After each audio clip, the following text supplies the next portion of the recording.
তো গাইজ আমি অনেকদিন ধরে ভিডিও করতে পারিনি, কারণ আমি কাজে ব্যস্ত ছিলাম আর একটা মানসিক চিন্তা ছিল, মানসিক একটা অশান্তি ছিল, যার জন্য আমার মানে চাকরিগত দিক দিয়ে আমার একটু ঝামেলা চলছিল, তাই আমি ভিডিও দিতে পারিনি। কিন্তু এখন থেকে এই দরজাটা অফ করো, কারণ আওয়াজ প্রতিফলিত হচ্ছে। হ্যাঁ, তো যা বলছিলাম, তো দিতে পারিনি। তো আমি কালই আমার চুল কেটেছি, এই দেখুন কি বাজে লাগছে চুলগুলো কাটা, জানি না কেমন হচ্ছে, কিন্তু আমি একটু কুল হতে গিয়ে সে আনকুল হয়ে গেলাম।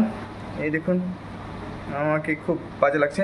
এটা কাল এনেছি, এটা 600 টাকা নেই, এটা 600 টাকা নিয়েছে দুটা, খুব সুন্দর। এই দেখুন ঘরের মধ্যে একটা এত বড়, আমার ফেস থেকেও এটা ভীষণ বড় লাগছে, এই দেখুন কত বড় লাগছে।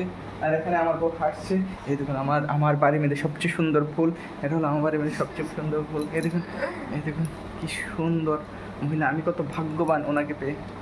সত্যি সত্যি সত্যি উনি ভীষণই কিউট, সুইট এবং আন্ডারস্ট্যান্ডেবল। উনি ভীষণ বুঝে আমার সব কিছু।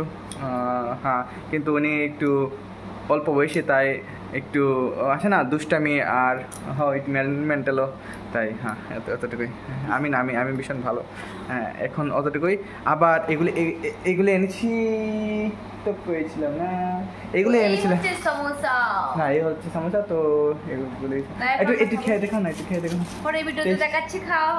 ওকে, পরে ভিডিওতে দেখা। তো গাইস এই ভিডিওটা এতটুকু, পরে ভিডিওতে দেখা হচ্ছে। Bye bye. Bye bye.